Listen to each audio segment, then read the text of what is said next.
evening, Dan. Good evening, Paul. How are you? I'm fine. How are you? I'm very well. I don't think we've ever greeted each other like this before. It feels No, kind of weird. I'm not going to lie. you're pretty. That awkward silence is already here. We need to get the guest in. Guy, you introduce him. Go on then. This episode is another Dirt-E episode. We've got a fantastic guest in all the way from the USA in the name of Lou Rose, and I'm going to click him in now, and we can all learn about him a little bit together. I've known Lou through Instagram and bits for a little while now, but Lou is an electric mountain boarder from California in the States. Lou, thank you very much for joining us this evening. It's awesome to have you here. No, Good thank you evening. all for having me.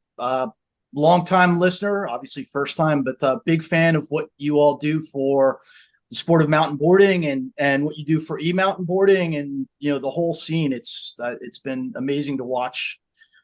How many episodes are you guys on now? We're up in the 80s for the normal mountain boarding now. But the Dirt-E, we've started to do a few more this year, Dirt-E ones.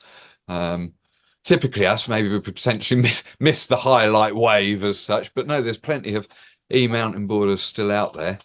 I And think this is the longest I managed to keep a job for. what doing a podcast for me is the longest job. Yeah. Well, Um, well, we're appreciative of it because honestly, the scene needs more shine from what I right. can see. There's a lot of talent out there. We're trying to shine a light out there a little bit, and yeah, hopefully just getting out there. It's nice to have some. Sorry, my wife's just come into the studio to grab some washing. There's not a family washing machine in my mountain board podcast studio or a Hi, load Lorna. of stuff. Um, but yeah, there seems to be a bit of traction coming now in the States, is where I'm leading to this. You know, the recent Eastgate cons over the last couple of years have obviously been sort of aimed at PEVs in general, and electric skateboards seem to have taken the front line there. But I don't know if I'm alone in noticing that there are some builds that are looking more and more like mountain boards every time I see more footage coming from the States. Bindings are becoming used. I'm seeing MBS bindings all over the shop on longboards and on mountain boards alike, and more people riding, 8-inch wheels and bindings, which essentially is the main criteria of a metal, the two of the main criteria of a mountain board. Now, how long have you been on a board for now? Because you So came to mountain boarding or electric mountain. You've not got the mountain board pass like me and Sloggs and many of the other people around have. You found electric mountain boarding as that was your primary entry into the electric world of PEVs? Real quick background. Grew up on the East Coast of the U.S. in New Jersey, which is, everyone knows is like surf capital of the world. But no, we had a pretty good, similar to what you guys have over there in pockets in the UK. It's really amazing to see. You go to Poland, you go where David is, and you go to Australia. All those guys are, Dylan and those guys. There are these pockets of people doing stuff, and it just kind of grows up. And hey, I grew up East Coast of the U.S., surfing, skating, and then snowboarding. Really fell in love with snowboarding. I think similar to you.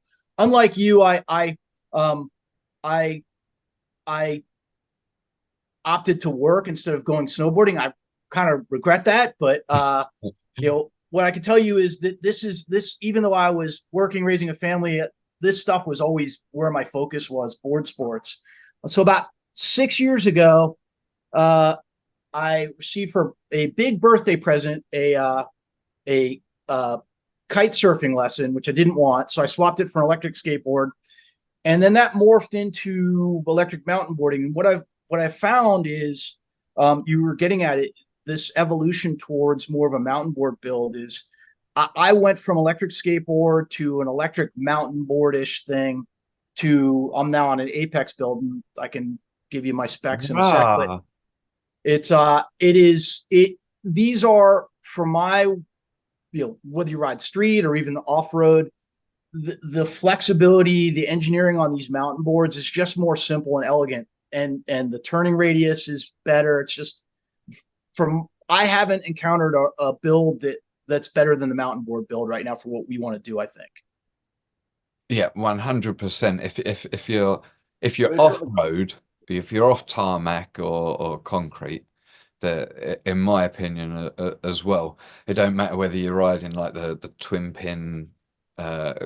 kingpin style trucks, channel trucks are, and like the Air Apex trucks, they're a twin kingpin, granted, but they're vastly different to most of the other twin kingpin designed skate trucks as such.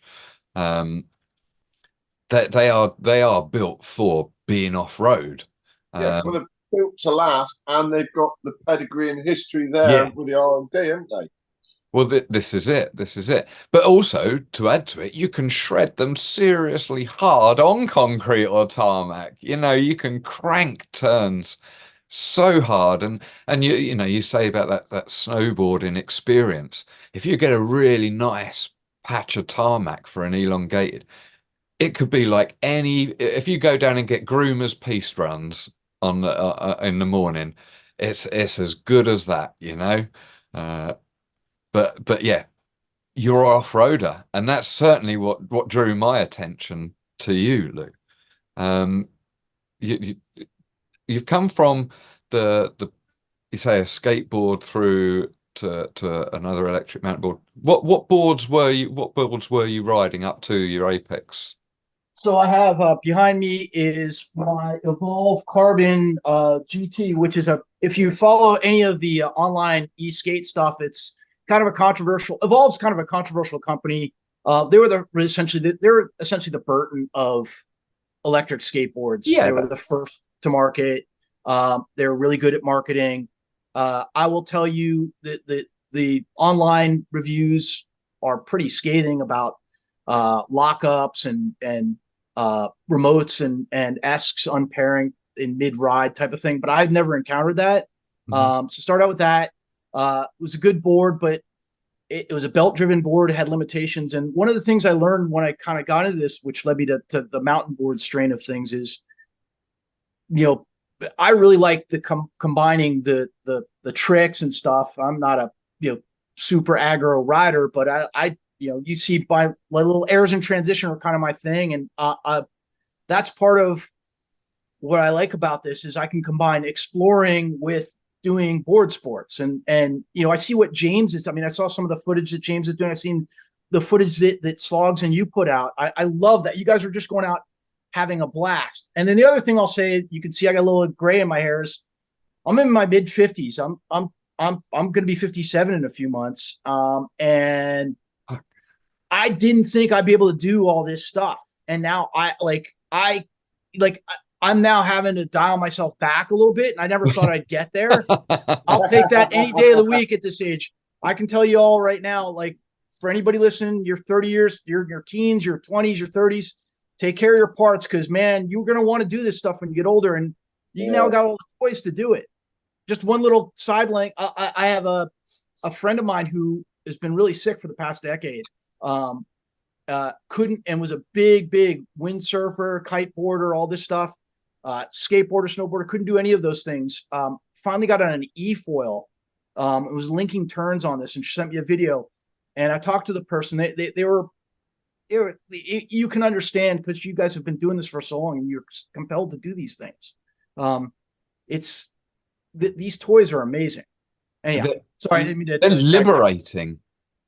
Yeah. So I then got an Echo Mobile M24. I got two of those boards. I poured a bit of money into the sport, or whatever this is. But those are great boards, but very, very like there was a lot of engineering in them. They didn't have bindings. They're extremely heavy. My Apex Predator is all-wheel drive. It's about 65 pounds. The EcoMobil M24s were around 70 pounds. So I've lost them over the edges of trails. Yeah. You can have fun with those things, but they're not as good as the mountain board builds in my experience. Yeah. So you went so literally from an Evolve to the EcoMobil. All of those are non-bindings. Non-bindings, correct. And then your next board would have been, is that when you went onto the Apex? I went on to the Apex, yeah. So the story there. You make of the. Go on. The story goes. I was going to say the story there is I reached out to a few different builders of mountain boards, and initially I will tell you I got patted on the head and told that I only needed two-wheel drive, didn't need all-wheel drive.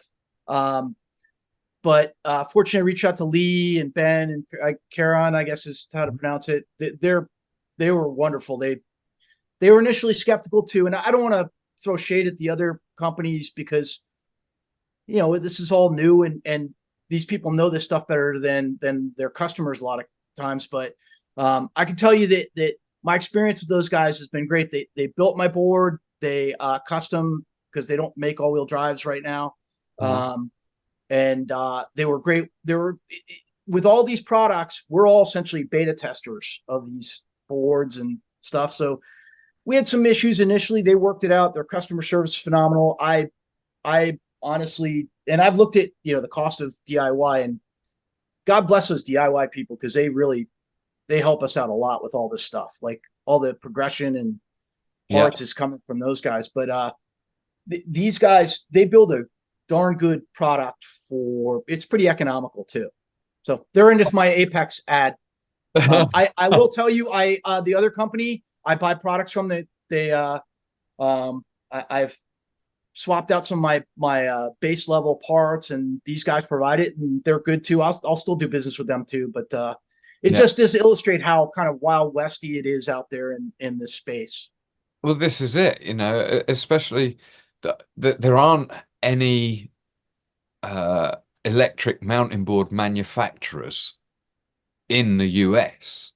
Bottom line, you've got as we found out with Don's episode, there's a distributor for EcoMobil, but that's not potentially carrying stock even. Yeah. And you're not going to get any customer service from that's it. That either, are you? You have no one to ring up and query and question. Yeah, nobody at the end of the line, no friendly voice, and you're bang on Apex. All the lads there, Ben, Kieran, and Lee are all fantastic, and and they do put the time and effort into really hammering their products. They're two top team riders as such, top test pilots in Biren and Elan. We need to talk about Biren, by the way. Biren scares me. I don't know this person, but I want to ride with Biren, but I don't want to ride with Biren. It's glorious. It's absolutely glorious. You will either witness brilliance or carnage. Or chaos, yeah. Yeah, brilliance or chaos. That's it. There's no in between. You're doing nothing to dissuade me. I want. It's an absolute charger and a head case. Yeah, and the nicest guy you'll ever meet as well. He's super cool. Privileged to have spent a lot of time living with the guy, really. I've had many of Biren in my life, and I love those people. I mean, like I said, it's really remarkable how your crew of this mountain board scene is, in a lot of ways, very similar to the posse of people that I've come through and ridden with in various sports. It's pretty awesome to see that there are these similar pockets of stoke all around. Yeah, but he's definitely, you could see somebody like him, he's wired a little bit differently from what I can see from the socials. This is true. It's the penguin blood in him. Now, I mean, you all are. I mean, don't get me wrong. It's worth noting because I I come from, a career in like finance stuff. And so my finance people, they see that, they follow me on the Instagram. They see this is all foreign to them. So even me doing like bunny hops is, oh, that's super risky. But then they see you guys doing what you're doing. They're like, what who are these crazy people? I mean, we forget when we're in these communities how, how crazy you all are relative to like the average population. This is it. To the outsider, we're all crazy. I have the cafe at the track, and every day I have the same conversation whenever anybody finds out that I ride the place on the board, and I've started getting it in first now. So rather than waiting for them to say you're crazy, like you wouldn't catch me riding that on a board. It'd be a bike only. I now get it in first, and I get in the "you're crazy." You wouldn't catch me riding that on a bike. I love it. Perfect. But it is horses for courses, isn't it? Yeah. And me and Sloggs, we're never really going to do well in the financial world. That's for sure. We're the guys who did the joke. What's 1 plus 1? 11, and never actually spent the time learning the fact that it was actually 2. In honesty, again, like I said, that just pays the bills. This is work. This is the stuff. This is what I'm interested in. This is where I like. This is the stuff that keeps your head straight. Sloggs, like you said it, and like the feeling you've got right now, like your post ride feel right now, just that's something that you got to savor each and every time out. And again, all of this stuff, like you can get it from mountain boarding, you can get it from snowboarding, but like I said, you can get it from electric mountain boarding too. And Dan, you'd mentioned it, you just getting those like the groomer turns, if it scratches 80 or 90% of the itch, that's just a link turns and get out and get, stand perpendicular on a board and surf the earth for a little while. That's awesome. Like, and that's one of the cool things about the socials. It's all, curated and filtered and all that stuff, but you still get, when you get these like I love this mountain board competition you guys are doing where everybody's doing the seat belts and all that stuff. It's really cool. Even the people who are just starting out, you could see the progressions. You could see it. It's just, it inspires you. It's all good. And it fuels all the progression that we're seeing essentially. I think bottom line, the mountain boarding has a soul, and I think the more we can all do to show the world that soul of this board sport that we love, the more people will end up falling in love with it. And this time around, we haven't got the backings of loads of money flying about before, like there was in the first sort of boom of original mountain boarding.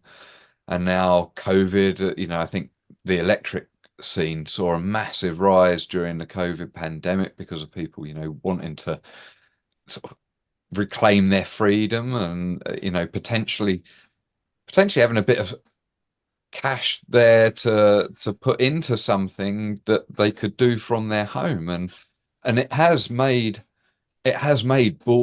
mountain boarding so much more accessible, not just for the young people or the wealthy, but or anything like that, but anybody there are people who ride now who are disabled, and as you said earlier, we're all getting older, and I think that I still could get on an electric mountain board when I'm 80 or 90 years old, and even if it's just a few mile an hour and just get those groomer turns, I don't see why that's not possible. You know what I mean? If I can balance standing up, I can balance going on a board. Essentially, that's the way I hope it's going to be. Hell, I'll be cheering you on. I think honestly, so again, not to go too far afield, but so I ride a lot of terrain up in Marin County, which is over the Golden Gate Bridge. So it's north of San Francisco. I live in San Francisco proper. I ride, a bunch of different trails up and down California, but primarily in Marin County. So it's big mountain biking territory. And e-bikes, I'll get into this a little bit later, but the e-bike thing has kind of helped and hurt us on electric boarding. But you see a lot of people in their 70s and 80s out on their e-bikes. So to your point, why shouldn't we be out there on our electric boards?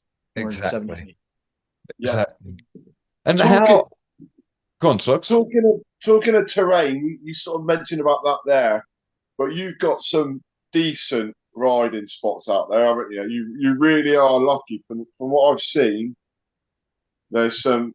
Yeah, really... they're incredibly picturesque. The videos that we see of your rides are they're dream spots, just rolling rocks and mountains and, hills and greenery. It's just lush. If you brought your traditional mountain board to some of these spots, I mean, I was on a trail yesterday. I think about you all the time. And I imagine I would love to be able to stage an event out here. It would never happen for a variety of reasons because they're very protective of the trails in the region of the U.S. In California in particular. But the terrain it's stunning. I mean, Marin County is it's credited with being sort of the birthplace of mountain biking. I don't know if that's factually correct or not, but that is the sport up there, and it is very much similar to the community you would find around your mountain boarding community or a surfing. The sort of one of the main towns is considered sort of the Waimea Bay of mountain biking. Just given its proximity to really all this terrain, and there's just so much there, like I said, but it's not really accessible to us. Not accessible to e-boards. For regular mountain boards, I don't think anyone would give you a hard time, but it's not clear. Who's is it the bikers or is it authorities not letting you ride these trails? It's the authorities, and it's a labyrinth. I wouldn't begin to describe how it all works. It's all these different jurisdictions, and from 1 mile to the next can be two different authorities. Some are lax and some are not, but it's the authorities primarily. But what's fueling it is there's a lot of hikers who are battling with mountain bikers. So before we even get to mountain boards or electric mountain boards, you had bikers and hikers battling with each other for decades. I have seen a few sort of YouTube shorts of bikers and people battling out, or people hiking up trails and then bikers riding on walking trails, and it does seem pretty heated at times. It's initially I thought, I talked to a friend who was involved in sort of this, how these trails get regulated, and I thought maybe I'll wade into local politics, and a friend quickly dissuaded me from that. There's just, I'm sure you have this in the UK and people have it elsewhere. You go to local sort of, if you have local meetings of people, you get all the crazies out, you get all the people with extreme views out, and nothing ever gets done. So I'll just tell you, I tend to do what's known as, I'm putting this on recording, but I ride places I would say the legality of where I ride is not clear. Let's put it that way. Yeah. But to answer Sloggs' question, the mountain bikers are awesome. Like most of the mountain bikers I ride with are totally cool. I mean, I get up some pretty steep stuff. Again, I needed those all-wheel drive, the all-wheel drive capability, and Lee, or what's left of Lee Wright, after all his weight loss there, built me, I stomped on my front wheels last night to get up a hill, and there's no way I'd get up there with two-wheel drive, although I'd like to try that new Vescout you were talking about, see if that would do it. But sometimes you need the front wheel drive to get up these trails. Well, they're pretty steep. Obviously our I think I can safely speak for both of us here. Our experiences of four-wheel drive are very limited. And having seen and very limited runs on what I have, there are different techniques used to what we are using as a two-wheel drive. And just one of which you just described then, that stomping on the front wheels, where we would sort of had that tendency to lean back and put the power down on the rear wheels. There are times when the front wheels are in front of something that's stopping the rear wheels. And now if you can utilize that grip at the front and then unweight the back and hop it over, there will be times where you might be getting over rocks and out of terrain that you, like you say, you just couldn't do with a two-wheel drive. That said, the extra weight does, I find intimidating, to say the least. But it depends on your riding, on what you're riding. Again, your terrain choice, what you're, not just what you're riding, but what your ride style is, you know. And if you're out there doing loads of miles over uneven territory with hill climbs in, and you're just slashing a few turns and getting the odd, little bit of air and stuff, you're not going to have a need for the nimbleness and the lightweight version that is provided by the two-wheel drive. But Mark Sewell, hopefully we'll have on very soon, is rocking a four-wheel drive no snow. Now he must have legs like tree trunks. I mean, he has got legs like How much does that thing weigh? Oh, I don't know. About as much as a small family estate, I think. But he manhandles that thing around, and by God, can he get the power down when he wants to? Do you know? And I don't know what ampage he's running, or whether he's running a high power vest on him or not. Because if he's not, and he's getting the power down in the way that he is, then shit the bed, that's going to be some machine if he ever upgrades and gets the high power vest. But those will come. They're all coming. That's the thing with these boards. That's the weight, right? Like, in all honesty, like I said, I'm contemplating doing stupid stuff that I thought was over in my sort of the rear view in my board riding days. I don't, because the goal is stay upright. I'm too old to be falling, and when you fall after a certain age, you don't get any sympathy. Not that you got any sympathy to begin with, but people don't even chalk it up to youthful exuberance. It's insanity. I'm so glad you said that, Luke, because I am sick of giving this mofo after 9 weeks sympathy. You already gave me no. You'll get sympathy from me, but I'm insane. So yeah. He's done nothing but bleat on for 9 weeks. Poor Claire, she must be sick of him by now. I'm glad he's back to full health and riding. I'm glad to see a smile on his face. It was bringing me down. Oh my God. Well, no, there's nothing worse than being like, that's the one thing, like when you do these tricks, when people go big, that's the one thing. I was watching those guys do the jump in Wales, the video from this past couple of days of Matt Jones and Bernard Kerr. I mean, that's great. You land that, but if you don't land it like that one dude did, I mean, you're out of commission for a while.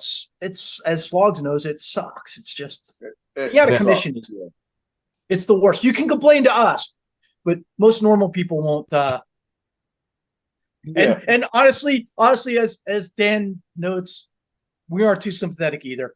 But that's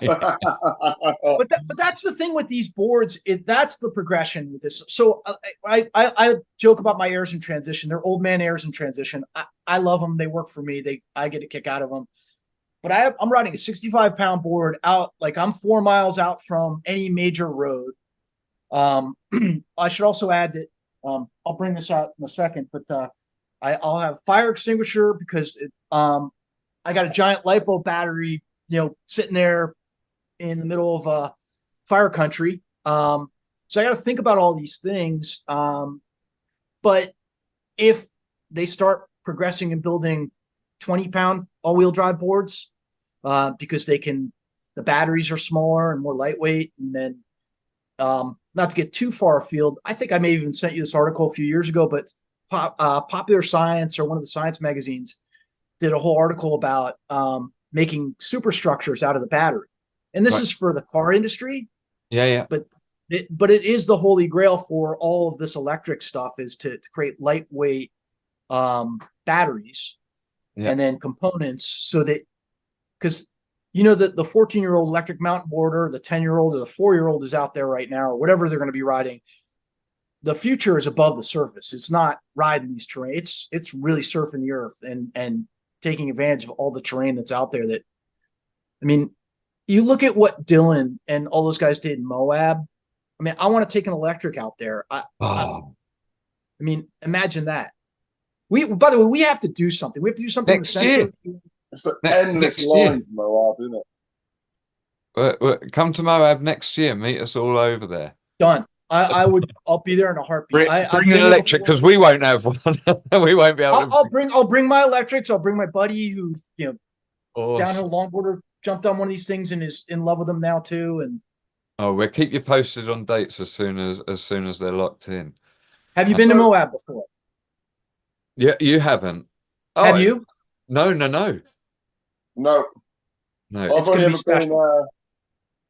I've only ever been to New York once. You'll be blown away. It's amazing. It's everything you're expecting and more.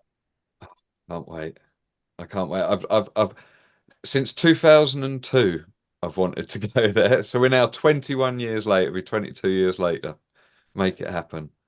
You can combine a snowboard trip and a mountain boarding trip. Potentially, if the timings are right. Potentially. Look, you mentioned there, it's an interesting topic actually, and Lou, we haven't sort of ever asked this question before. You mentioned that you carry a little fire extinguisher with you there. What else, as being that you're out in the middle of nowhere, what sort of things are you carrying with you outside of a water bottle, I'm assuming, and now we learn a fire extinguisher? What else you got what do you carry in your backpack, in your free rider's pack? Yeah, so fire extinguishers, I don't know if this works. I saw it online review. I will tell anyone that I've read pretty extensively about these battery fires.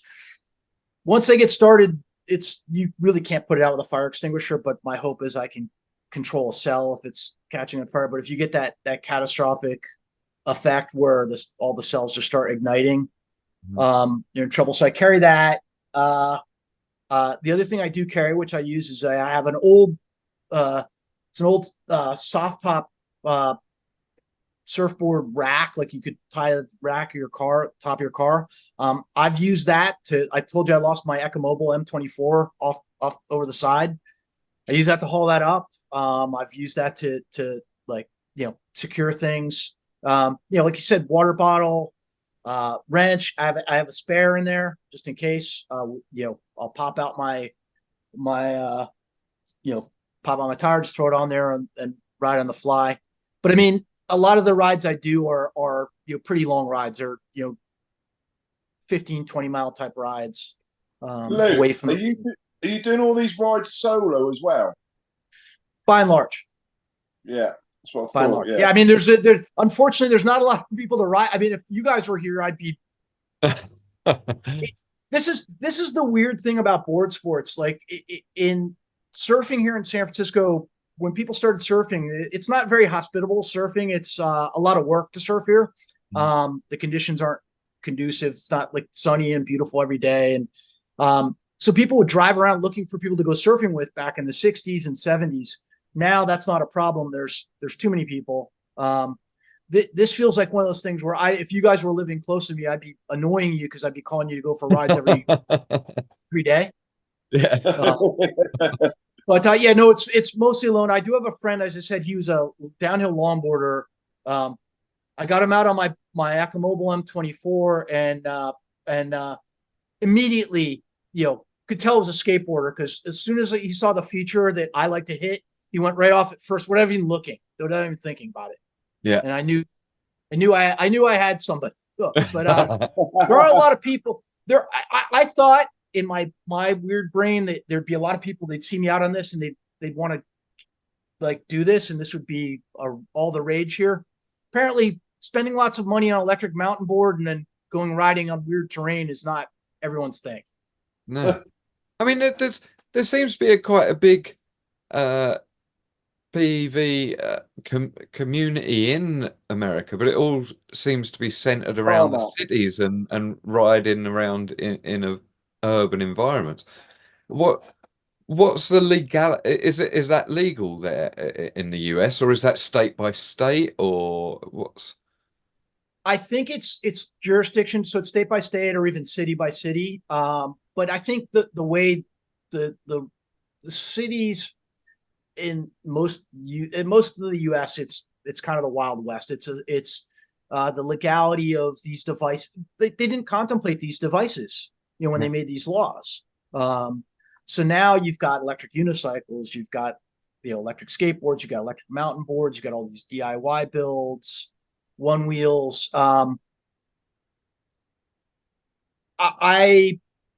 You could see some of the cities and jurisdictions starting to address this. One other thing I don't want to go too far afield from what we're talking about, but one other thing that's kind of affecting this is the e-bike stuff and those Sur-Ron type bikes and the mountain bikes. And I'll point to those.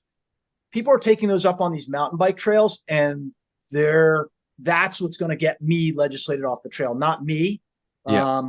It's going to be somebody like that or electric unicycle guys.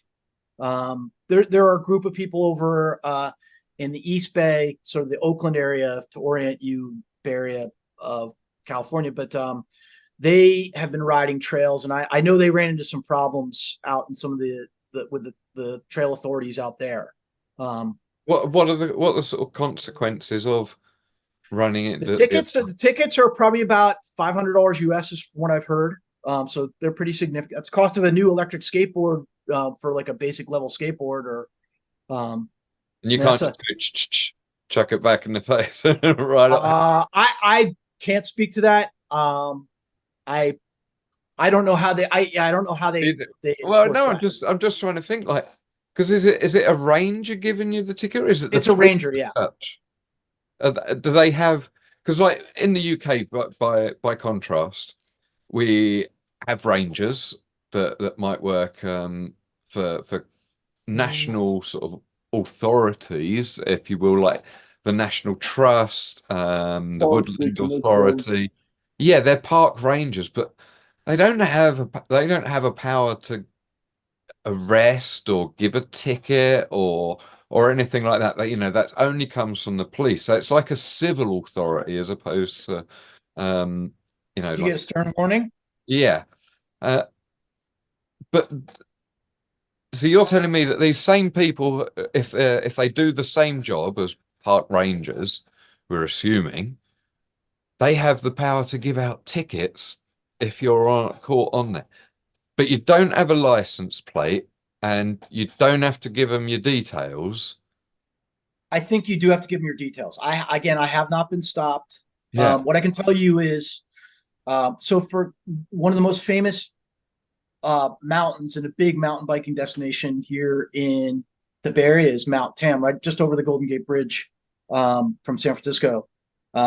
You've seen it in my footage. I have ridden it plenty of times. But what I've been told is that they're now even more aggressively enforcing not just who can use the trail, but they're going after these, like I said, these not e-bike, not compliant e-bikes, the Sur-Ron types, or the ones that look like dirt bikes. And what they're doing is they're using e-bikes to chase people down.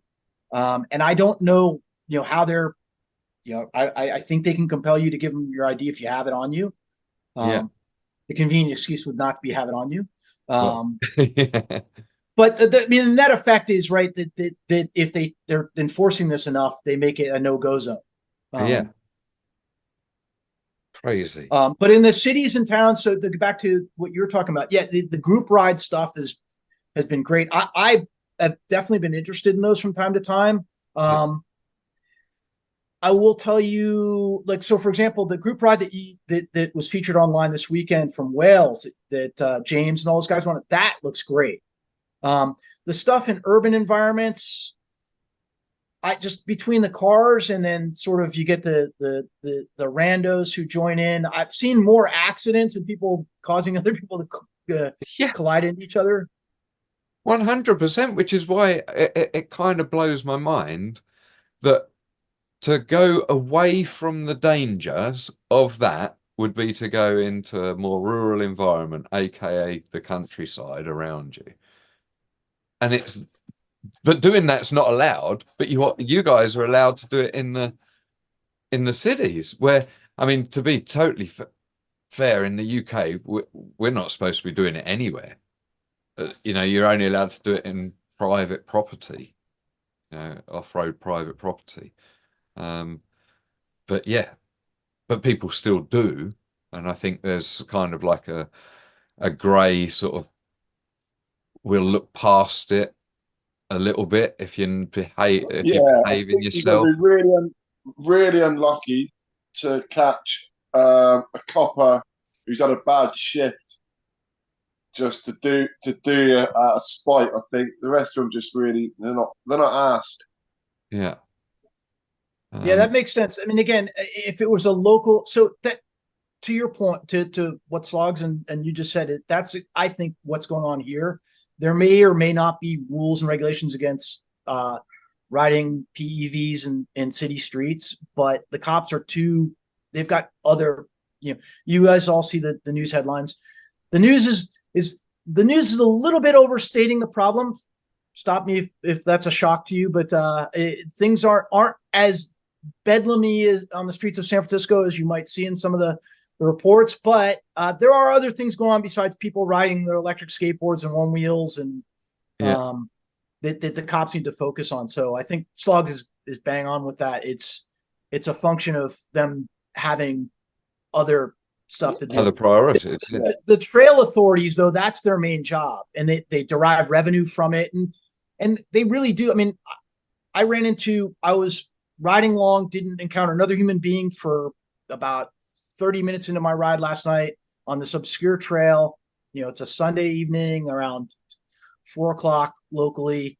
Run into this young woman, and she goes, "Is that allowed up here?" She starts questioning me, and she starts giving me all the rules for class bicycles. And I didn't have the heart to tell her that those rules are all out the window. I mean, if you know what you're doing with any of these electric devices, you've already figured out how to hack them and, up the power.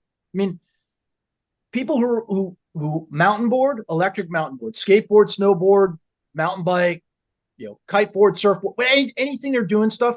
If you put shackles on them, they're going to find a way to remove them. In my experience, 100. I love those people, and I love those people. Yeah, but they're but the point is that you do get these.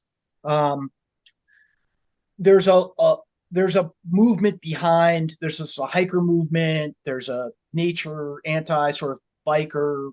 Anybody doing anything other than observing nature movement. So environmentalists and stuff that are fueling that, and it's very particular to California too. Like, for example, I'm guessing if I went and did this in Colorado, I'd probably not get much of a hard time, or Montana or something like that. Yeah, interesting. So I wonder if, I mean, I could certainly say similarly. I'm quite lucky down here, in that I know of one other dude in town of quite a decent population that I live in, who has an electric Evolve, and I occasionally see him bezzing through town or whatever.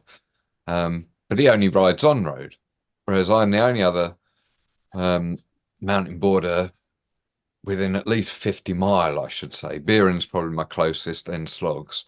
And suffice to say, I could literally ride past any of the coppers down here, and they wouldn't bat an eyelid. They really wouldn't.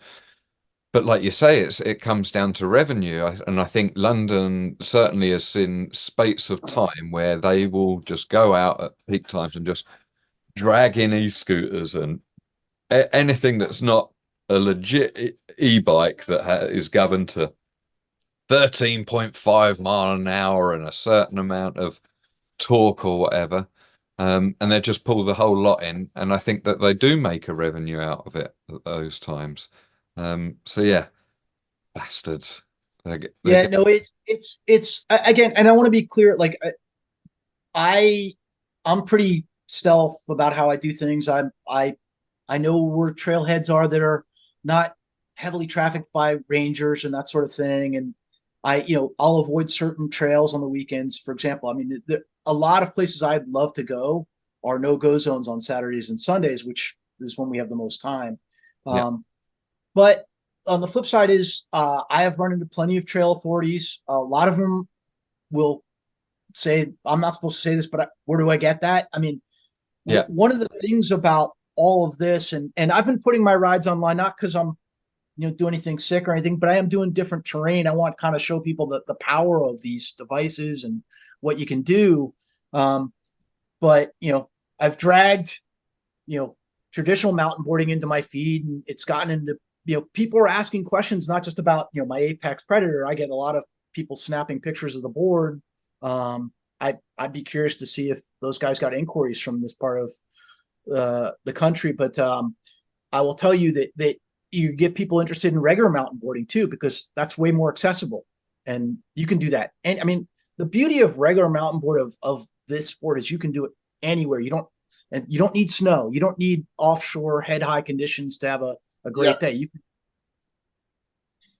can do it. I mean, what Antonio and those guys are doing, was it the West MTB? Like that's like those guys are like, they're riding everything and they're riding in their backyards. They're just stoked. But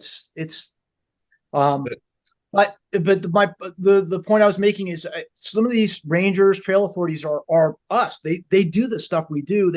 They're cool. They let me ride by. But it is getting to a point now where with all this e-technology and all these sort of people descending on different terrain that they weren't there before, that they're having to enforce the laws a little bit more. So it's not all just revenue grab or anything. There is a logic behind it. You can imagine if you had a bunch of electric mountain boarders going up and down a trail, how the hikers might react to that. Yeah. Like, for example, you two and Biren coming down a trail. Well, this is it. We always take care whenever we encounter any other trail users of whatever kind, whether it be human or canine or bike or whatever. We'll always slow down. We'll always well wish. Well, we done Snowdon at 4 a.m, didn't we? Yeah. Specifically so we wouldn't be in anyone's way, any walkers on the hill. Yeah. That looked cold. That looked so cold. Oh, it's fantastic though. It was really good. I mean, you got the terrain that like I said, the terrain that this in Wales too, right? The ride that James and everybody did this weekend. Yeah. Like the terrain you guys have some pretty incredible terrain. Like you guys are on my list, right? I'm coming there at some point. Oh, do it. I need an excuse to go up and hit Snowdon again. I'd like to do that again now. I need a good month over there. I need to figure out how to bankroll it, but and then go over to France and do all the stuff, all the videos from the different centers over there and the terrain that people are riding over there. I think we're very lucky in this particular region of the world to have a very concentrated pocket of highly motivated people to push and continue to push for long periods, just that never stop attitude, and the French are excelling at it at the moment. They really are, bringing new people into the sport all the time and opening up new centers, which is which is great. We've just got to try and follow suit again now. But the States, by comparison, has had some incredible riders, and some of the best tech ever to grace our feet has come out of there. But the very fact that there has never been a mountain board center as such, or let alone numerous in it, it's just the way I perceive that the society seems to work out there, that these just aren't a thing. For whatever reasons, whether it be insurance, the right person having the right property, or it could be any myriad of reasons. But yeah, I think the UK and France certainly have been encouraged by local authorities to take on that, especially the UK back when we had like foot and mouth was a thing over here. I don't know if you heard of the viral thing. And when that went round, the farmers were encouraged to diversify and given grants by the government to do so. So that kind of helped push mountain board centres on and biking centres and stuff like that. And there's a bit of a growth of it there, of which, despite all that funding stopping, it was enough to get those things going. But the US has never had it. I mean, there's been sanctioned spots, but not anywhere that you could go and as a no one and learn to mountain board, or or even in the modern day learn to electric mountain board.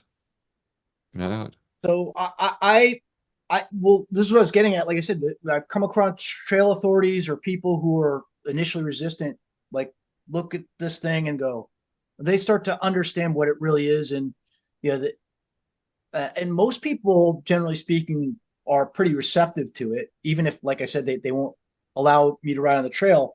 But what ends up happening is, where can I get one? Then when I tell them what it costs, then it becomes, well, I want to do that. So then they look at mountain boards as an option.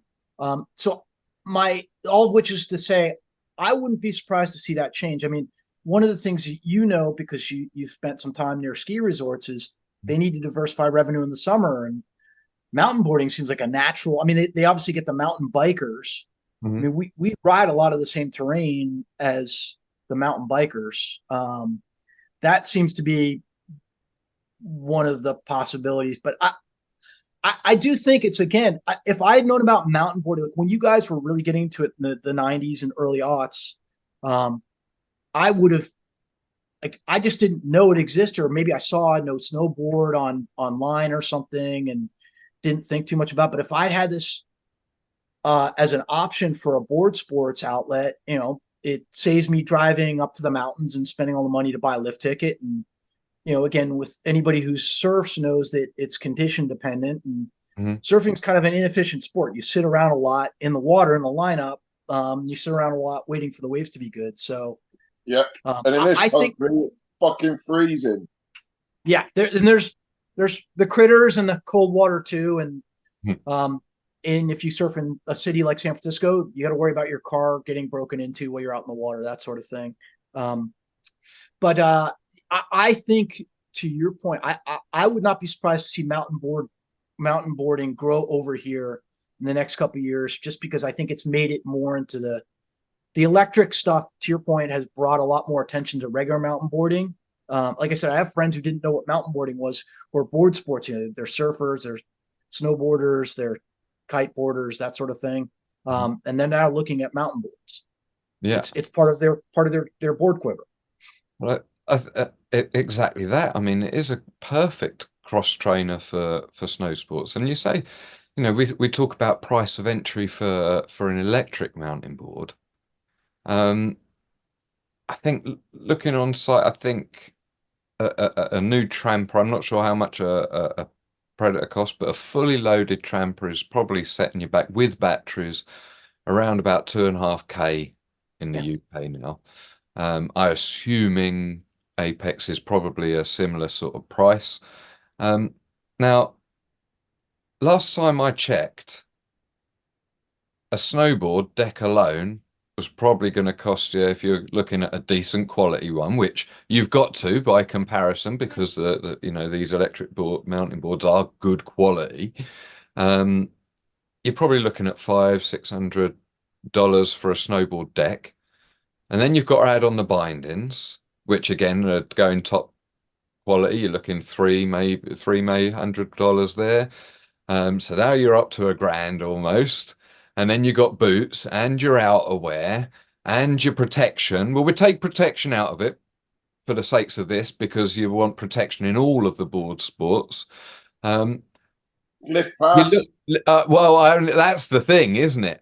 Because at this point, we're getting onto the similar sorts of money for a gravity fed board that goes on snow for 6 months of the year. And as you so eloquently put there, Sloggs, you've got to pay to play on that every time you want to ride it. Where for one outlay, for less than a season's worth of riding, you can have the next 10 years worth of summers and winters, depending on your climate, and get that same buzz. It's crackers. It's crackers. And the accessibility, there should be, as you mentioned earlier, lightweight boards. Why shouldn't I be doing this with my children? And okay, maybe not be able to do the same mileage, but if they've got a little 10,000 amp hour battery that's, sort of wafer thin and like little house brick size, one of those, that would probably get my 7-year-old 10 mile or 10 mile round on a trail, or that's a phenomenal amount for a 7-year-old to be riding. It's the greatest thing ever. You get your kid out in nature. They're not looking at their phone. They're not playing video games. All the stuff that we, I see you guys have your kids out on boards and stuff. I mean, it's such a good thing. And you're right about the cost, but I think that's what scares people off initially is, the entry point for any of these electric devices is pretty significant. But then how much is a downhill mountain bike in Marin County? A good, this is beyond my depth, but I think, just a regular, not motorized, not electric mountain bike, if you want to, like something that Sloggs or you or I would ride, you're probably spending, $5 grand US, 5K type of. More than an electric. Correct. Yeah. No, I mean, again, I say this because I have no problem paying, I'm fortunate enough that I can afford this thing, but I know plenty of people that can't. I will say, in my experience, the last 6 or so years, the biggest objection to stuff seems to be the cost. It's when you get down to it, people go, well, safety and all this other stuff, but it's really the cost. It's not accessible to everyone. So I get it. But I see your point. I think people, though, look at that $2,500, and then they look at, well, who's going to fix it? Because the thing with any of these e-devices is we are our own. I mean, I've learned to solder stuff together. I hadn't done that before. I've purchased a ton of tools as a result of this. I get a kick out of fixing my own stuff and maintaining my own stuff. I'm not a builder. I am a rider. Eastgate News Forums has a whole thing on that. I wish I had the quote, but talked about knowing whether you're a builder or a rider. I'm definitely a rider. I love the builders. God bless them. Well, you got to pay praise to the builders, because, as you said, they're the ones powering us, literally.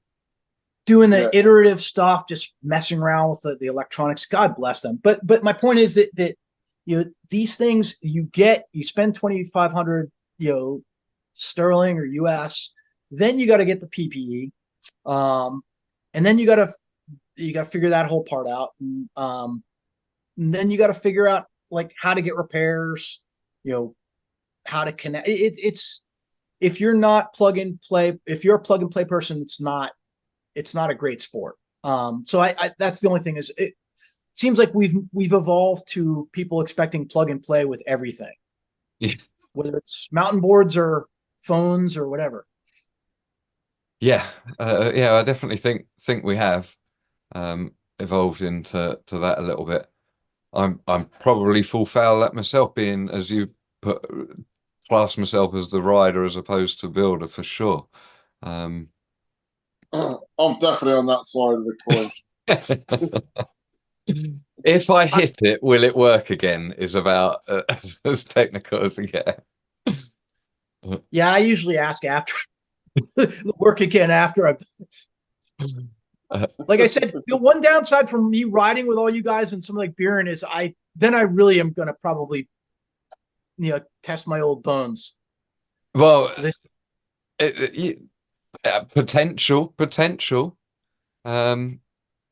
But don't forget, if you were to be coming over here, you'd be coming into our manor that we're comfortable in, as opposed to the likely scenario of us going to your local spots that you know and are more familiar with. We're probably more likely to break ourselves in that manner because, as you said about your mate with the longboard, the downhill longboarder who would just get straight on and just hit these spots. You're going straight for the features that you should not go straight for. You, Dan and Sloggs will be going straight for those features. I guarantee you. As soon as I get you on the trail, I won't have to even point them out to you. I'll watch you. I'll observe you going down the trail, and I'll see you go right for the jump I'm talking about. Because he didn't as soon as we got on the trail, I was like, this guy is one of those people. Like, you guys are that too, and I definitely would love to ride with more people like that, because that's how you progress. That's the fun of it all too. That's it, 100%. Oh, I definitely hope you get to enjoy more rides with other people. Yeah, I mean, like I said, company, I think three is good. 4's all right. Any more than that, and it starts to get a little bit dicey in this country with getting noticed, shall we say? Yeah. You sound like a bunch of angry wasps going up a trail. Yeah. Well, like I said, if there's a plan in place for you guys to come over next year, center of the country, Moab, Colorado type of thing, I'd love to look into that. I think, contrary to what you said, it would be nice to have everybody kind of get together, but in a more of a rural setting where you've got terrain and various types of terrain for people to try out. Because one of the things about the ride this weekend that James organized, I noticed, is there were some trickier stuff for the people who wanted to tackle it, and then there was the basic stuff for the people who just want to come along. And these group rides, they're awesome because you get all these people together, and that's cool. It's just the ability to go do what you want to do and also not get caught up in a scrum of people. Exactly. A melee. I've only ever done a few group rides, and they've all been off-road variants. And I got to say, there were times throughout the day when I thought this is amazing and a lot of fun having so many people shredding this terrain. But then there were other times when I just thought to myself, oh man, you're sort of thinking that, are we making ourselves look really bad to anyone else out there? Are we looking really antisocial without even trying to be antisocial? Yeah, that's it. We're being social as you like and amongst ourselves and laughing and hollering and joking and having fun. But to like you say, any of the passers-by, sometimes people having fun can be annoying for people who aren't having fun. Miserable gets. Yeah. No, I mean, again, generally speaking, I mean, I don't want to paint a too dire a picture. That most of the people see my electric mountain board, what is it? They want to know more about it. You can instantly see the people whose the wheels start turning. They want one, or they want to try it out. And one of the things to you both made a good point. I mean, I'm a trail ambassador. I'm out there. I'm an ambassador of whatever this is I'm doing. I want more people to ask about it and not be frightened by it. And back to what Sloggs was saying, you don't want to be perceived as this biker gang on the out riding around terrorizing people. We're out there stoked. We're off our heads because we're getting all this adrenaline rush and all this stuff. And I also to be clear, like when I'm out on the trails, the vast majority of people, hikers, bikers, people are really cool if you're cool back to them, like you were saying, Dan. For some reason, gravel bikers don't like. I've had more bad encounters with gravel bikers. Do you guys have gravel bikers there in the UK? We do, and we do. Yeah, I know what you say. I think it's the lycra cutting into areas that shouldn't cut in. I that's 100% what it is. Surely buy they're that. just uncomfortable on those skinny little seats and that tight lycra. That's all it is. When you get them off the bike and out of the clothes, they're all They're right. so angry. By the way, I hope Lee isn't a gravel biker. I hope he's just road biking these days, because I don't want to. I have no problem with gravel bikers or gravel bikes. Just I seem to, some reason they don't like electric mountain boarders more than the average person that I run into. How bizarre. I wonder if they just don't like people, if they're quite just dislike most people on the trails that aren't them. Yeah. You never know what goes on though, because there's a hierarchy of biking, isn't there? You know, the road riders don't like the gravel bikers, who don't like the mountain bikers, who don't like the slope stylers, who don't like the downhillers, you know, where you know what? If you get caught up in that, you're missing all the good stuff, which is the fun of being out there getting turns in. Exactly. Look, I'm just looking at the time here, and we're cracking on here now. Is there anything that we haven't sort of touched upon that you wanted to talk about whilst we got you on here? Well, I two things. I do have a question about Sloggs, and forgive me if this has been covered in past episodes. I do watch most of your episodes, but I missed parts here and there. But what is your cat's name? Oh, the cat is called Pudding. Pudding. Okay, I needed to know that. I suspect I'm not the only Dirt viewer that had that question. It's a lovely looking cat. We only ever see its bum though. Every time. He's a very social cat. Pudding has gone viral. So I mean, Pudding has a fan base in San Francisco, California. So there you go. And I guess, in terms of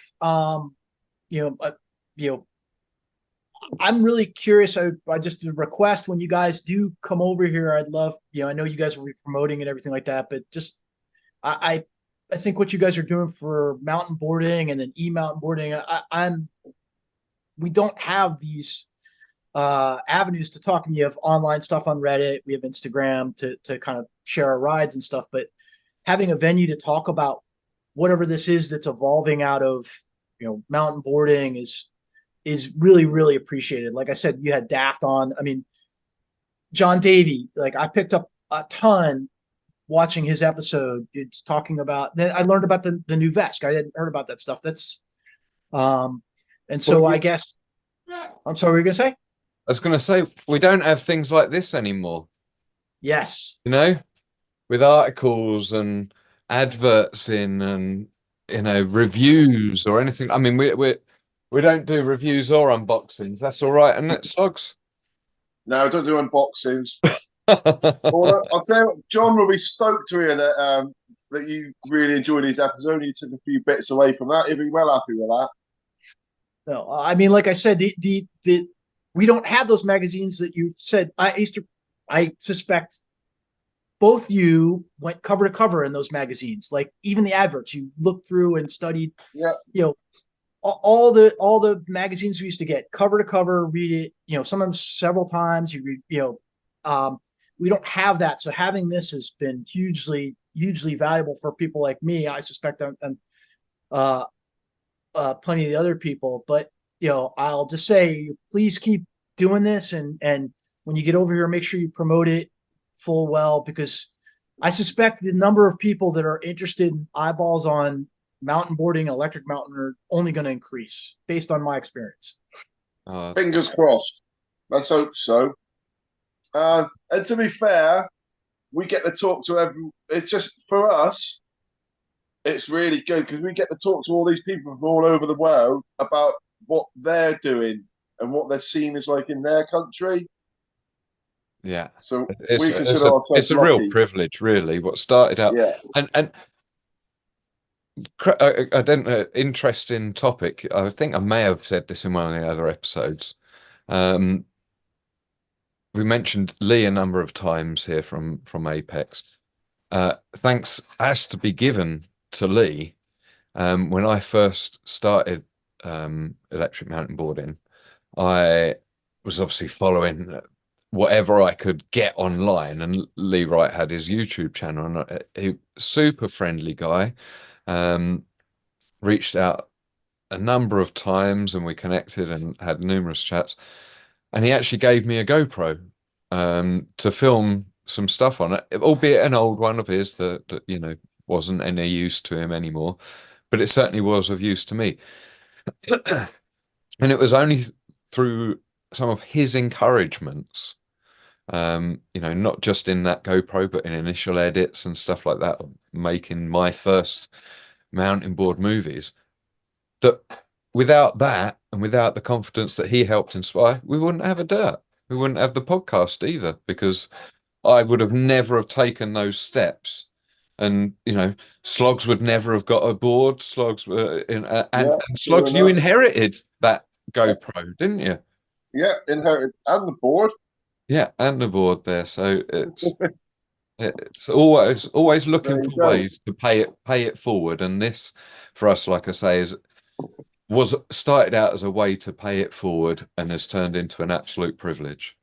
It's been huge. Like I said, it's been like in terms of information and just focus on the sport. And I mean, just objectively, if you look at mountain boarding, you look at the amount of talent, you look at the Sunnies and the Emlins, the Amons, and just the list goes on and on. I don't want to omit anyone. I mean, I follow these guys on the socials, and the progression in riding, the progression in artistry, like the amount of time that Sonny or Emlyn or one of those guys puts into their clips, or that you put in your clips and you aggregate all this stuff. I mean, it again, it raises the level. It forces other people to kind of come up to get noticed, and it's how we progress. But you guys are leading that, and again, it's hugely valuable.